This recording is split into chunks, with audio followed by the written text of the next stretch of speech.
খাগড়াছড়ি পার্বত্য জেলা পরিষদের আয়োজনে পাহাড়ি বাঙালির প্রাণের উৎসব বৈশাখী উপলক্ষে বর্ণাঢ্য ও বর্ণিল শোভাযাত্রা অনুষ্ঠিত হয়েছে। খাগড়াছড়ি থেকে বিপ্লব তালুকদারের প্রতিবেদনে দেখুন বিস্তারিত।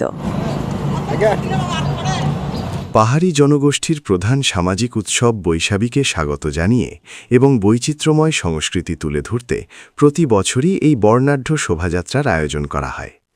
খাগড়াছড়ি পার্বত্য জেলা পরিষদ প্রাঙ্গণ থেকে শুরু হওয়া এই র্যালিতে ত্রিপুরা, মারমা, চাকমা সহ বিভিন্ন ক্ষুদ্র নৃগোষ্ঠীর নারী পুরুষ ঐতিহ্যবাহী পোশাকে অংশগ্রহণ করেন।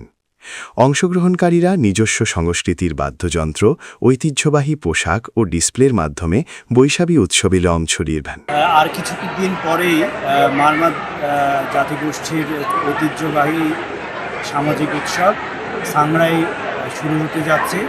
যদিও বা নির্ধারিত সময় 14 তারিখ হলেও এর আমেজ কিন্তু এখনই ছড়িয়ে পড়েছে খাগড়াছড়ি জেলায়। আমরা আজকে অংশগ্রহণ করেছি খাগড়াছড়ি পার্বত্য জেলা পরিষদের এই বর্ণিল আয়োজনে।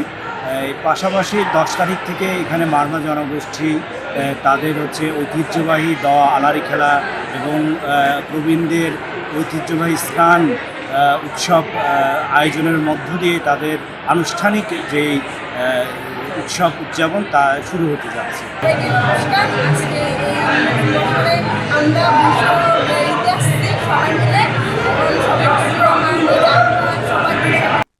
পাহাড়ের ক্ষুদ্র নৃগোষ্ঠীর মাঝে ঐক্যের বন্ধন সুদৃঢ় করা এবং সম্প্রীতির বার্তা ছড়িয়ে দেওয়া পার্বত্য জেলা পরিষদ এই কর্মসূচির আয়োজন করে, যেখানে স্থানীয় প্রশাসন ও নিরাপত্তা বাহিনীর কর্মকর্তারাও উপস্থিত ছিলেন।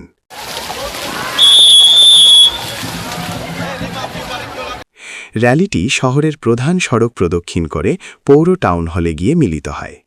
এই উৎসবের মধ্য দিয়ে পুরাতন বছরের সব গ্লানি মুছে ফেলে নতুন বছরকে স্বাগত জানানো হয়।